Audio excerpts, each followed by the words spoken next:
আজকে আমরা আছি পটুয়াখালীর অন্যতম একটা মেলা, যেটা হচ্ছে 200 বছরের পুরনো। নাম হচ্ছে দেওয়ান শরীফের মেলা। এই মেলাটা মূলত বাংলা বছরের বৈশাখ মাসের 15 তারিখে অনুষ্ঠিত হয়। আসসালামু আলাইকুম আঙ্কেল, ভালো আছেন? তো আমরা দেখতে পাচ্ছি যে এই মেলাটা প্রায় গত 200 বছরের ঐতিহ্য। তো এই মেলাটার বিষয়ে একটু আমাদের বলবে যে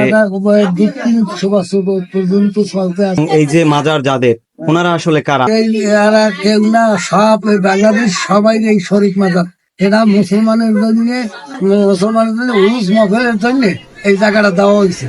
এই 16খানি হাওড়া থেকে 13ই 14ই 15ই 15ই হলে বড় মেলা। এইটা মূলত একটা দরবার। হ্যাঁ, একটা দল মানত আসে আর এগুলা ছাগল, হ্যাঁ, এগুলো আসে। যেসব লোকেরা আমরা দেখতে পাচ্ছি, ওনারা এগুলা মান্যত করে। হ্যাঁ, এগুলোই মানতের লোক, সবই আসে। এরাই মানত, এই বাড়িওয়ালারাই এরা সিং সংকট আমরাই দেখাশোনা করে, এতে কোনো বিদ্যাপক কেউ করে না। এই প্রচন্ড তাপদাহের মধ্যে প্রায় 40 ডিগ্রি তাপমাত্রা চলতেছে, তার ভিতরে আমরা এই মেলা দেখতে আসছি। হয়তোবা কালের বিবর্তনে এভাবেই এই মেলাগুলো বিলুপ্তির পথে চলে যাবে। এটার নাম হয়েছে ঘোলমুড়ির দোকান।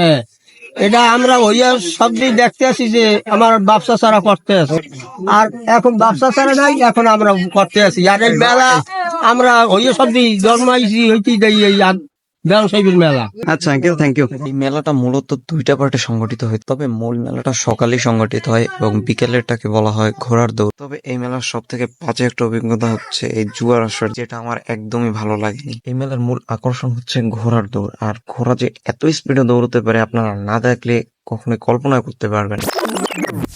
স্লো মোশনে দেখতে এটা আসলেই অসম্ভব সুন্দর লাগে। অতবার আমরা আমাদের গন্তব্যের উদ্দেশ্যে আবার রওনা দিলাম। ফলো দিয়ে আমাদের পাশে থাকবেন। আল্লাহ হাফেজ।